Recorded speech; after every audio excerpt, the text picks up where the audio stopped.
اور خبر بات کر لیتے ہیں، اور یہ خبر ہے فلسطین کے متعلق۔ فلسطین کے خلاف اسرائیلی یہودیوں کے جو عزائم ہیں وہ خطرناک حد تک بڑھ چکے ہیں۔ بیت المقدس مسجد اقصی کے قریب جو محلہ تھا وہاں پر اسرائیل نے مسلمانوں کے گھروں کو گرانا شروع کر دیا ہے۔ 70 سے زائد مسلمانوں کے جو پرانے گھر تھے، پرانا اور قدیم محلہ تھا مسجد اقصی کے قریب، وہاں سے ان گھروں کو مٹا دیا گیا ہے، اور اسرائیل کی جانب سے دعویٰ یہ کیا گیا ہے چونکہ عدالتوں نے یہ حکم دیا ہے اور وہ تعمیراتی جو پالیسی ہے اس کے خلاف مکانات تھے، اس لیے انہیں گرایا گیا ہے۔ اور اسرائیل نے ان علاقوں پر، ان محلوں پر جو قبضہ کیا تھا وہ 1967 کی جنگ کے بعد کیا تھا۔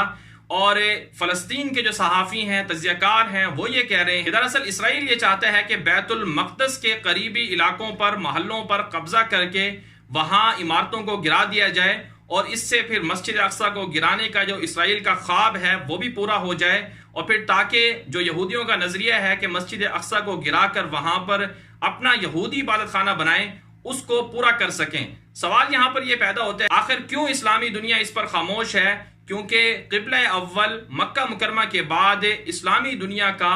دوسرا بڑا مقدس مقام ہے اور قبلہ اول ہے، تو اس کی حفاظت کے لیے اسلامی دنیا کیوں خاموش ہے؟ اسلامی دنیا کے جس طرح سے اسرائیل کے ساتھ پس پردہ تعلقات چل رہے ہیں، کہیں ایسا تو نہیں ہے کہ اس میں بیت المقدس مسجد اقصی کا سودا کر لیا